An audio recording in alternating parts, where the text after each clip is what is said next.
So the original idea was creating a sound and light installation that was powered by a whole bunch of Intel tablets.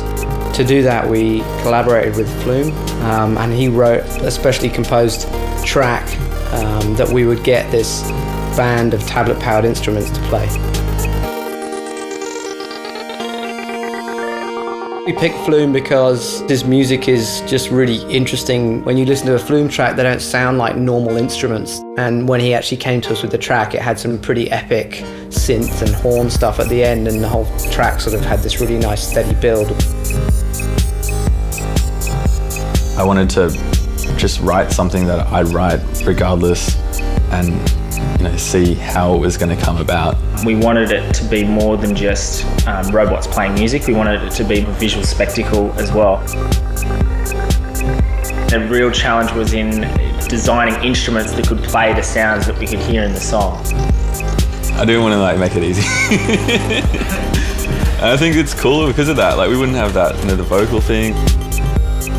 Some of the instruments were Intel-powered tablets, like the xylophone and the mini plucker, and the fact they were really quick and responsive, it enabled us to do everything we needed to do, and we ended up using around 60 of them in various ways. So the tablets were awesome to use. The tablet wall was programmed to listen for a specific frequency and level of volume, and then depending on where we placed them in the room, they'd all react differently.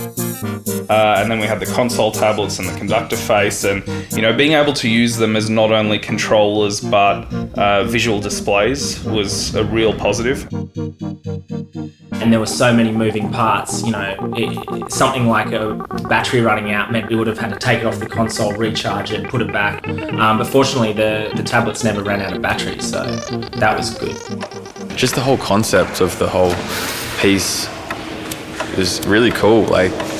This stuff doesn't really come along very often, the opportunity to do these kind of things. We ended up using a huge combination of bespoke software that we built ourselves, and some software that already existed in the Play Store, and then obviously things like Ableton. We got hold of this awesome MIDI board that you can basically plug into any sort of MIDI controller, so Ableton or whatever you like, program in MIDI sequences, and then it'll activate whatever's on that channel. So you can plug in a solenoid or a valve or whatever you want.